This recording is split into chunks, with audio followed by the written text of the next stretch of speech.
네,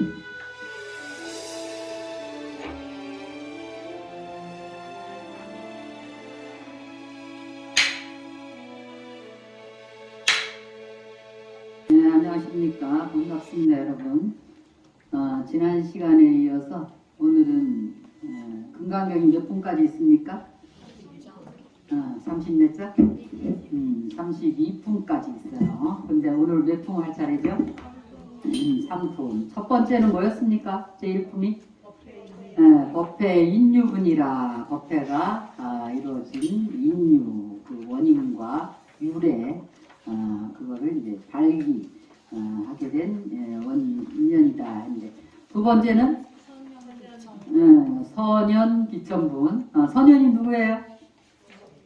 수보리죠. 수보리. 반야신경에는 누가 나옵니까? 사리자가 나오죠. 사리자. 여기서는 수보리가 나옵니다. 그래 오늘은 이제 본론 부분으로 들어가겠어요. 본론 부분에 들어가서 대승 정종분. 보통 이제 우리가 경전을 보면 서분, 정종분, 유통분 이렇게 세 단락으로 나눕니다. 우리가 속가에서 논문을 쓸 때는 서론, 본론, 결론 이렇게 쓰죠. 그런데 우리 경전에서는 이 불경은 누가 그렇게 만들었냐면 누가 그렇게 만들었어요? 또 그랬어요? 도 무슨 스님이라고 그랬는데 지난 시간에 잊어버렸어? 나도 도자까지는 생각나는데 나머지는 생각 안 난다. 옛날에 두자 다 생각나는데 이제 한자밖에 생각 안 나구만. 그래서 이 서분, 정종분, 유통분으로 경전을 앞으로는 그렇게 나누어서 이야기하기로 합시다 라고 말씀을 하셨어요. 그래서 지금 이제 정종분, 본론 부분을 이야기합니다. 대승 정종분이다. 금강경은 대승에 속할까 소승에 속할까? 대승경전이죠. 대승경전이라 하면 뭘 대승이라고 합니까? 뭘 대승이라고 해요? 나 혼자 잘 먹고 잘 사는 게 대승일까? 아니죠. 대승하면 제일 먼저 떠오르는 단어가 보살승이다. 보살은 뭐예요? 자리 이타행을 원만히 하는 그런 분이 보살이다. 나도 이익하게 할 뿐만 아니라 중생을 함께 이익해 해서 개공성불도 그래요. 함께 성불할 수 있는 인연. 일체 중생과 내가 동시에 함께 성불할 수 있는 그런 큰 마음을 가진 사람들. 그걸 무슨 심이다 그런다? 뭘 내야 된다? 보리심한 사람을 대승의 불자 보살승을 해가는 사람. 그리고 바람일승이라 합니다. 바람일승은 어디에? 뭐예요? 이 차 안에 이 고통스러운 윤회의 언덕에서 벗어나서 열반의 언덕인 피안의 언덕, 바람일의 언덕으로 가는 것을 바람일승이라 합니다. 그래서 대승은 보살승이고 바람일승입니다. 그러면 대승은 마음이 커야 된다. 그래 항상 하는 말로 양대복대라 그랬어요. 도량이 큰 만큼 복이 큰 것이다. 그래 가장 그 마음에 와 닿는 그런 이야기 중에 하나가 어떤 사람이 히말라야를 가다가 한 사람이 너무 이제 가다가 지쳐서 쓰러져서 이제 히말라야는 설산이니까 춥겠지요. 그래서 얼어 죽을 지경으로 이제 죽어가고 있었다. 그래 뒤에 한 사람이 오다가 히말라야는 산이 5,000고지만 넘어가도 그 고산층에 숨이 안 쉬어집니다. 숨 조금만 올라가면 앞이 깜깜해요. 산소가 부족해갖고 숨이 안 쉬어지는데 보통 우리가 이제 다람살라 같은 데 살면 1,800고지만 돼도 조금 올라가는 게 굉장히 힘들어요. 숨이 차갖고 산소가 부족해서. 그런데 5,000고지에서 거기를 혼자 가기도 너무나 어려운데 한 사람이 죽어가고 있을 때 그 사람을 같이 업고 갈 수 있을까 없을까? 여러분 마음에는 없기가 십중팔구죠. 대부분 사람들이 없습니다. 그래갖고 한 사람이 도저히 나도 죽겠는데 어떻게 저 사람을 업고 가겠나 해서 그냥 갔다는 거야. 근데 뒤에 오던 사람이 그래도 어떻게 죽어가는 사람을 어떻게 그냥 두고 갈 수가 있나 해서 들쳐 업고 갔다. 그래 한참 가다 보니까 앞에 한참 가다 보니까 이 사람이 막 들쳐 업고 가니까 힘드니까 막 숨도 차고 땀도 나고 이러니까 그래 이제 오히려 추운 게 싹 녹았다 이 말이지. 그리고 가는데 앞에 혼자 간 사람이 어떻게 됐다? 얼어 죽어 있더라는 거예요. 혼자 가가지고. 왜냐면 근데 이 사람은 둘 다 가는 거예요. 그죠? 막 힘겹게 막 가다 보니까 둘 다 살았다. 그래서 호인호기라 하는 말이 있어요. 사람을 이롭게 하는 것이 바로 자신을 이롭게 하는 거다. 그래서 저는 최근에도 그걸 느낍니다. 뭘 느꼈느냐? 아주 현실적인 얘기예요. 어떤 스님이 갑자기 전화가 와가지고 스님 유튜브 몽창큰 스님 법문 참 좋은데 그거 글씨도 잘 안 보이고 하는데 스님이 나레이션 해가지고 그거 좀 이렇게 음성으로 좀 자막을 읽어주면 안 됩니까? 이렇게 전화가 왔어. 내가 속으로 아이고 참 갈수록 대사이라더니 나 이 바쁜 시간 내가지고 그거 독수리 타법으로 그거 번역해갖고 매일 혼자 그거 편집해갖고 올리는 게 시간이 엄청 많이 걸리고 엄청 어려운 일을 하고 있는데 거기다 또 목소리로 이제 그 녹음을 해갖고 나레이션을 해서 올려달라 그래가지고 속으로 아이고 그래가 이제 은근히 뿔이 났어. 속으로 뿔이 나가지고 이제 문자를 보냈지. 스님께서 그걸 보고 읽으시면 제가 그대로 녹음을 저한테 카톡으로 보내주시면 제가 그대로 올려드리겠습니다. 이랬어. 그랬더니 스님께서 하신다는 말씀이 사실은 제가 당뇨 환자라서 눈이 안 보여서 그렇습니다. 조금씩 보긴 하는데 그래도 큰 스님 법문이 너무 좋은데 안타까워서 귀로라도 듣고 싶어서 그러니까 제가 눈이 안 보여서 녹음을 하기가 어렵습니다. 이러시는 거야. 그래갖고 그 말 들으니까 또 내가 이게 속으로 이제 화를 낸 것이 이제 양심의 가책도 되고 그래서 이게 아니구나 싶어갖고 그때부터 이제 녹음을 하기 시작했다 이 말이에요. 그랬더니 갑자기 막 폭발적으로 구독자 조회수가 폭발적으로 느는 거예요. 구독자 조회수가 폭발적으로 늘면은 바로 그 해외에서 광고 수익이 늡니다. 그 구독자 그 조회수에 따라서 느는 거예요. 그것이. 그래가지고 광고 수익이 많이 들어오기 시작했어요. 현실적이야 이게 아주. 그래가지고 이거 굉장히 좋은 일이구나. 그래 또 요즘에는 큰 스님 음성이 굉장히 사람마다 음성에 힘이 있습니다. 그래서 큰 스님 음성에 가피력이 있는데 내 목소리로 큰 스님 음성을 다 커버한다는 것이 좀 죄송스럽기도 하고 그래서 요새는 큰 스님 거를 먼저 올리고 또 한 2, 3일 있다가 제가 더빙을 해서 올립니다. 그러니까 어떻게 되는 거예요? 한 가지를 가지고 2번을 올리니까 조회수가 또 2배로 폭증을 하는 거야. 그러니까 또 듣는 사람은 큰 스님 목소리 들으니까 그 가피력이 있잖아 또. 그래가지고 또 너무 좋은데다가 또 서로 스님 목소리를 들으니까 좀 더 이해가 가는 부분이 있어. 그리고 얼마 전에는 또 댓글을 뭐라고 왔냐면 우리 80 먹은 노모가 계시는데 서로 스님 음성으로 그 정토 법문을 이렇게 해서 노모한테 노모는 못 보시잖아요. 잘 글도 못 보시고 하는데 그걸 들려드릴 수 있어서 얼마나 감사한 일인지 모른다고 이런 막 댓글도 올라오고 막 이래가지고 이게 바로 호인호기구나. 다른 사람을 이롭게 하는 것이 바로 자신을 이롭게 한다는 것을 요즘에 새삼스럽게 제가 느꼈습니다. 그래서 요즘에 누가 이제 뭘 좀 부탁을 하면 저는 원래 성격이 이게 거절을 잘 못하는 병이 있어. 어려서부터. 그래가지고 맨날 먼저 알았다고 대답을 해놓고 또 선심을 써놓고 뒤에 가서는 감당을 못해가지고 쩔쩔매는 스타일이거든요. 그러니까 저한테 뭐 부탁해갖고 기대하지 마세요. 저 혼자 쩔쩔매거든요. 그래서 맨날 이제 쩔쩔매고 했는데 요즘에는 그래 호인호기지 모든 게.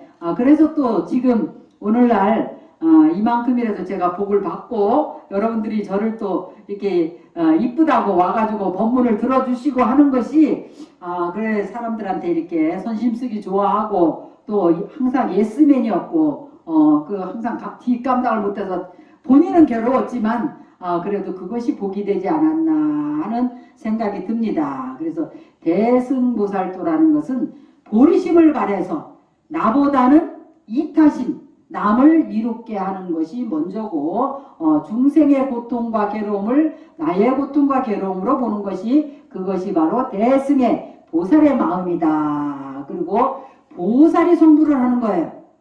자신만을 위하는 소승불교는 나만 고통에서 벗어나서 번뇌가 없는 정멸나를 누리는 게 목적이지만 보살은 나와 중생이 함께 성불하는 게 목적입니다. 그래서 보살행을 해야만 성불을 하는 겁니다. 우리가 불교를 믿는 목적은 부처님같이 되기 위해서요. 그게 뭡니까? 성불하는 겁니다. 성불 부처님이라는 것은 복덕과 지혜가 원만한 존재다. 복덕과 지혜가. 그래서 여러분들도 복덕과 지혜가 원만한 성불을 하고자 하면 보살행을 해야 되기 때문에 대승의 보리심을 발해야 된다. 그러니까 지금부터 열심히 배워야 되겠죠. 대승 정정부는 그러면 어떤 마음을 발해야 되는가를 이야기하고 있어요. 그래서 중생계가 공하고 불가가 자연히 멀지 아니하리니 무엇이 제도하기 어려우며 무엇이 이루기 어려우리요. 육군이 텅 비고 심식이 공하면 자연히 대돌 맞듯이 맷돌 맞듯이 하리라. 마음을 비우고 육군을 비우고 텅 빈 마음으로 있으면 모든 것이 저절로 딱 맞아 돌아간다. 이런 뜻이죠. 자, 대승정정분 함께 읽어보겠어요. 여기 한글로 읽을까요? 부처님께서 수보리에게 말씀하셨습니다. 모든 보살마살은 그와 이와 같이 그 마음을 항복받아야 한다. 존재하는 모든 중생의 종류, 즉 알로 나는 것, 태로 나는 것, 습기로 나는 것, 화여 나는 것, 빛이 있는 것, 빛이 없는 것, 생각이 있는 것, 생각이 없는 것, 생각이 있는 것도 아니고 생각이 없는 것도 아닌 것을 내가 다 완전한 열반에 들게 제도하리라. 이와 같이 한량이 없고 수가 없고 가 없는 중생을 제도하되 실로 제도를 받은 자가 하나도 없다. 왜냐하면 수보리야, 만일 보살이 아상, 인상, 중생상, 수자상이 있다면 그는 보살이 아니기 때문이다.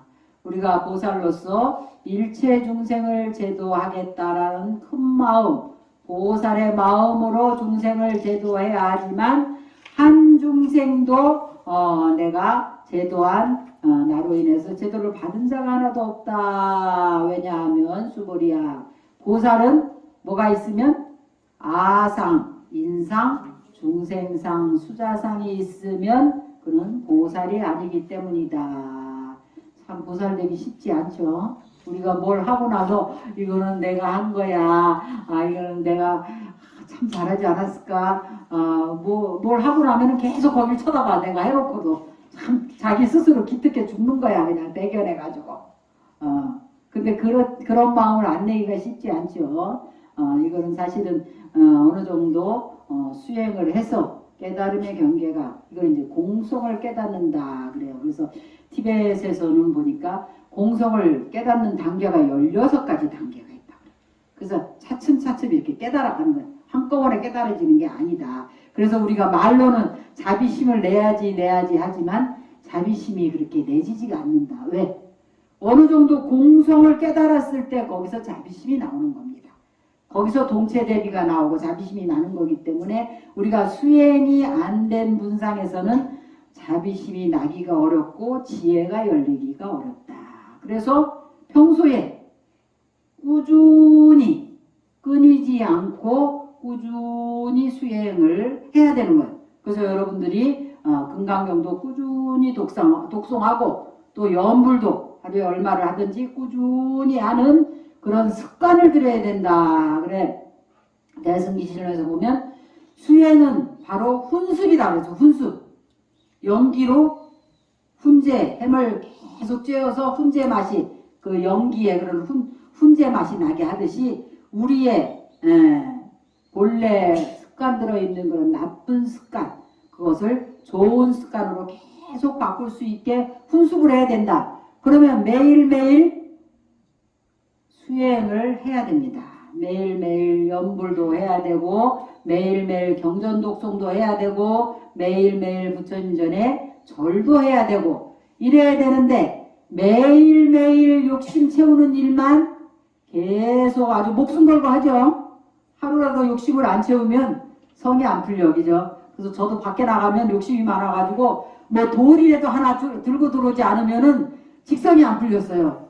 그래서 요새 굉장히 노력합니다. 밖에 나가서 뭐 안 들고 들어오려고. 그런데 결국은 제주도 가서도 돌 한 개 들고 들어왔어. 돌이 이뻐가지고. 그래서 아직도 욕심을 못 버리는구나. 그래서 요새는 욕심을 어디다 이제 티벳 밀교가 또 좋은 점은 번뇌를 도로서 쓴다 이 말이야. 번뇌. 욕심을 도로 사용하라는 거야. 또 욕심을 그래서 욕심으로 수행을 하는 걸 숫자를 세는 거야. 아 오늘 하루에 1000번 수행을 하기로 했으면 1000번을 하고 그래 제가 전에도 얘기했죠. 부탄에 갔더니 경찰관이 총을 들고 이렇게 있는데 한 손에는 총을 들고 한 손에는 염주를 들었어. 근데 거기 보니까 숫자 세는 게 여러 개 붙어 있더라고. 그래서 궁금해가지고 뭔 숫자 세는 게 이렇게 많냐고 물어봤더니 하나는 옴따래 두따래 뚜레 소와 따라지는 소원을 성취시켜주는 따라지는 하는 거고 하나는 장애를 없애주는 뭐 파드마삼바바지는 하는 거고 하나는 온만이 반매움 육도윤회에서 벗어나게 하는 온만이 반매움 진언하는 거고 하나는 장수를 성취하고 변이 없게 하는 그런 백색 따라지는 하는 거고 뭐 한 6, 7개를 이렇게 달아놨더라고. 그래서 우리는 평소에 어쩌든지 한 푼이라도 막 모으고 집에다 뭘 자꾸 쌓아놓고 어떤 분은 집안이 잘 사는 사람이에요. 근데도 이제 퇴직하고 할 일이 없으니까 밖에 나가서 얼마나 고물을 주워다 놨는지 서울에 빌딩 가지고 있는데 5층짜리 건물에 발 디딜 짐이 없어. 고물을 주워다 놔가지고 그렇게 그 욕심 부리는 습관이 그렇게 무서운 거예요. 고물 그거 어쩌려고. 그래가지고 결국은 부인이 도망갔어요. 남편이 하도 그래가지고 도저히 살 수가 없고 집안을 편하게 두 다리 뻗고 잘 공간도 없게 그렇게 고물을 싸다 놓고 이거 싫어합니다. 그렇기 때문에 우리가 욕심 부리는 습관을 도로서 바꿔야 된다 이 말이에요. 번뇌를 도로 바꾼다. 그래서 우리가 오광불에 보면 나무 아미타불 수행을 하면은 굉장히 좋다 그랬어. 왜? 나무 아미타불 부처님 나무 아미타불은 욕심의 번뇌를 대체하기 위해서 극락정토가 생겨난 거예요. 왜냐면 모든 기초가 우리가 욕심이 있기 때문에 화도 나고 욕심이 있기 때문에 집착도 있고 욕심이 있기 때문에 자만심도 있고 욕심이 있기 때문에 의심도 있는 거예요. 그런데 나무 아미타불 하면 저절로 욕심이 사라지는 거예요. 왜 욕심이 사라질까? 극락정토에 가면 저도 엄청 보석 좋아하거든요. 엄청 신이 보석을 많이 해외만 나가면 보석으로 된 거 뭐 지금도 이거 반짝반짝 여러 가지 색깔 보석까지 이렇게 있는데 그런 보석을 좋아해. 그랬는데 극락정토에 가면 칠보로 된 나무가 있고 팔공덕수가 있고 땅은 다 황금으로 모래가 돼 있다 그래. 그죠? 그리고 원하기만 하면 내가 지금 뭐가 필요하다 하면 앞에 창 나온다는 거 실제로. 그래서 우리가 복력이 증장하면 어떤 사람들이 그러더라고. 내가 우리 학인들 무량수경 가르치는데 극락세계에 그렇게 좋은 환경이 있다는 게 사실 믿어지지는 않지만 그래도 신심은 납니다. 좋다니까 이러고 있어. 근데 사실 우리가 사람으로도 사람도 복력이 증장하면 우리가 서울에 예를 들어서 서울에 빌딩 같은데 삼성그룹 같은데 빌딩 가봐요. 탁 앞에 서면은 문이 참 열리죠. 열리고 막 대리석이 막 번쩍번쩍하고 막 건물도 번쩍번쩍하고 얼마나 잘 지어놨습니까? 그러면 또 아가씨들이 다 완전 정장하고요. 어서 오십시오. 이래가지고 막 그러면 또 앞에 앞에 엘리베이터 앞에 딱 쓰면 아예 착 열린다고. 엘리베이터가 너무 아름다운 엘리베이터 색깔도 멋지잖아. 창 열려가지고 딱 들어가면은 또 쫙 올라가 몇십 층 올라가잖아. 몇십 층 막 올라가가지고 거기에 가면 또 라운지가 딱 있고 그런 라운지 가면 먹고 싶은 게 요번에도 저는 마일리지가 하도 많아가지고 비행기를 하도 타고 다녀서 그래가지고 제주도 갈 때도 그 퍼스트 클래스 타고 다니거든요. 그 돈 안 내고도 마일리지만. 그러면 라운지에 가면은 뭐 먹을 게 다 아침에 딱 가면 라운지에 가면 뭐 커피야 뭐 좋아하는 거 다 있고 그리고 그러니까 복력이 증장하면 그렇게 저절로 모든 게 다 황금이. 그리고 서울에 저희 이제 제가 아는 신도들 그룹의 회장들이 몇 명 있어요. 그래가지고 그 집에 가보면 전부 은입니다. 그러시고 뭐고 전부 은이에요. 그 사람들은. 그리고 뭐 옆에서만 다 알아서 시봉하고 가끔 우리도 그런 데 가고 또 신라 호텔에 가니까 거기서 이제 초대받아가지고 하루 자고 얻어먹고 했는데 세상에 무슨 우동 한 그릇이 왜 이렇게 맛있는 거야. 이제 우동도 한 그릇이 그렇게 맛있고 우리 인간 세계에도 폭력이 등장하면 그렇게 여러분들이 상상이 안 되는 그런 세계가 있어요. 그리고 실제로 그렇게 그런 폭력을 누리는 사람들이 있는데 하물며 극락점토에 우리보다 훨씬 더 과학이 발달해 있고 잘 돼 있는 정토에 나게 되면 거기는 폭력이 그만큼 갖춰진 사람들이 가는 거기 때문에 그런 모든 환경이 부처님이 할 일 없어서 거짓말 했겠어요? 그 무량수경이나 아미타경에 나오는 그런 환경이 다 진짜다. 그래서 우리가 나무 아미타불 하면 모든 게 저절로 욕심이 저절로 다 채워지고 원하는 것이 다 되니 그 원하는 것이 다 되고 욕심 부릴 필요가 있을까 없을까? 우리가 결핍해서 욕심이 나는 거예요. 부족한 데서. 그래서 여러분들이 나무 아미타불만 열심히 해도 그 욕심이 저절로 사라집니다. 그런데 보면은 나무 아미타불을 열심히 안 하니까 욕심이 안 사라지죠. 항상 그런 갈증 때문에 어쩔 줄을 모른다 이 말이라. 그래 우리가 56페이지 한번 봅시다. 부처님께서 수보리에게 말씀하셨습니다. 모든 보살 마하살은 이와 같이 그 마음을 항복받아야 된다. 존재하는 모든 중생의 종류가 알로 나는 거 여러분 이해하죠? 닭 뭘로 나요? 알로 나죠. 새 종류가 알로 납니다. 태로 나는 거 뭐예요? 우리 사람은 태로 나죠. 캥거루도 태로 나는가요? 캥거루도 태로 나는 것 같은데. 그리고 습기로 나는 거 모기 어떻습니까? 습기로 나죠. 그리고 화생으로 나는 거 화생으로는 뭐가 납니까? 매미는 화생으로 나는가? 그 애벌레가 바뀌어가지고 나방으로 되는 거 그거 화생이죠. 뭐 빛이 있는 것도 있고 생각이 있는 거 없는 거 무정물도 있다 이 말이라. 그런 이런 여러 종류의 중생들이 있는데 그 중생들을 다 열반에 들게 하리라 그랬는데 중생은 자기 뜻대로 일이 되지 않으면 괴로워합니다. 뜻대로 일이 안 되면 괴롭다는 거예요. 남편이 돈을 못 벌어서 자식이 공부를 못해서 부모가 이혼을 해서 친구가 배신을 해서 등등 갖가지 이유를 대면서 괴로워한다.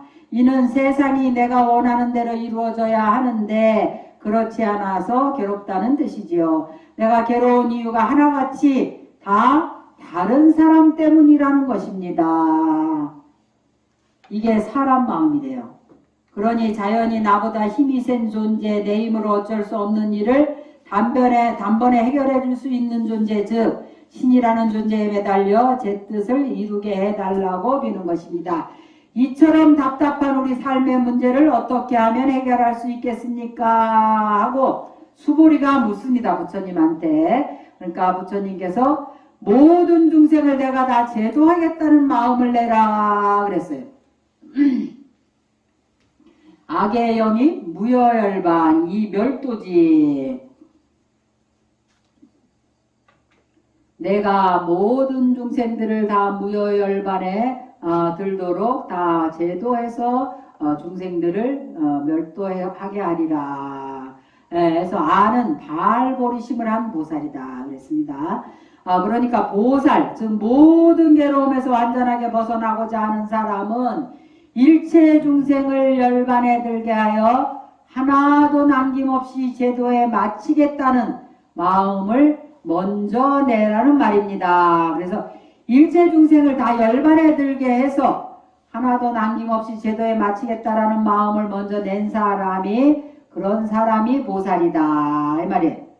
그래서 보살이란 모든 번뇌가 사라지고 일체 속박에서 벗어난 상태를 말합니다. 즉 진리를 깨달아 불생불멸의 법을 체득한 경지를 말합니다. 불교의 최고의 이상으로는 그것을 닐바나, 파리 닛바나 뭐 이렇게 얘기하기도 합니다. 멸도라고 번역을 합니다. 그런데 열반을 다시 유여열반과 무여열반으로 나눈다 그랬어요. 닐바나는 열반인데 그 열반을 유여열반과 무여열반으로 나눕니다. 깨달음을 얻어서 일체의 번뇌는 끊었지만 과거에 업보로 받은 이 몸이 멸하지 않는 한 이런저런 과보를 받고 있는 상태를 유효열반, 그러니까 깨달음을 얻어서 번뇌는 끊었지만 과거 업보로 인해서 아직도 이 몸이 멸하지 않은 상태, 또 이런저런 과보를 받고 있는 상태를 유효열반, 아직도 받을 것이 남아있다 이런 뜻이에요. 유효라는 것은 그것을 유효열반이라 하고, 깨달음을 얻어서 일체 번뇌는 끊었으나 과거 업보로 받은 이 몸이 모든 번뇌를 끊고 분별을 떠났을 뿐만 아니라 완전히 고요하고 적정한 상태에 든 경지를 무효열반, 이제 더 이상 받을 그 몸도 업보를 받을 몸도 사라진 그런 무효열반이죠. 그런데 지금까지 내 마음 하나 제대로 간수하지 못해서 고통에 몸부림치다가 이제야 겨우 내 인생의 주인이 되어보려고 보리심을 좀 일으켰는데, 그런 사람에게 부처님은 베푸는 마음을 내라, 주는 마음을 내라, 그러면 완전한 행복, 완전한 자유를 이룰 수 있다라고 말씀하셨습니다. 아니 여기에서 더 나아가 나와 같은 사람뿐 아니라 난생, 태생, 습생, 화생, 유생, 무생, 유상, 무상, 비유상, 비무상의 모든 중생을 다 제도하라고 보살은 이런 마음을 내야 한다라고 부처님이 말씀하십니다. 불교에서는 일체 중생을 태어나는 방식에 따라서 육신의 존재 여부에 따라 생각의 유무에 따라서 구분지어서 분류하는데, 태어나는 방식으로는 알에서 깨어나는 난생이 있고, 부모의 태에서 비롯되는 태생, 습기로부터 나는 습생, 부모의 몸체에서 분열되어서 번식하는 화생이 있고, 또 이렇게 네 가지로 분류합니다. 또 육신의 존재 여부를 기준으로 색이 있는 유색과 색이 없는 무색으로 나누고, 또 가령 지옥 중생의 경우는 육신은 없고 정신작용만 존재하는 무색에 해당하는 존재입니다. 또 정신작용을 기준으로 유상과 무상, 생각이 있고 생각이 없는 거죠. 또 생각이 있는 것도 아니고 생각이 없는 것도 아닌 비유상, 비무상의 세 가지로 구분합니다. 이렇게 내 문제도 해결 못해 절절매는 사람들에게 이 모든 종류의 중생을 다 제도해서 열반에 들게 하라니 도무지 이해가 안 가는 말씀입니다. 아니 과연 우리 같은 중생이 그럴 힘이 있기나 한 건지 믿기지 않는 말씀이기도 합니다. 라고 이제 우리 법륜스님 말씀하셨는데,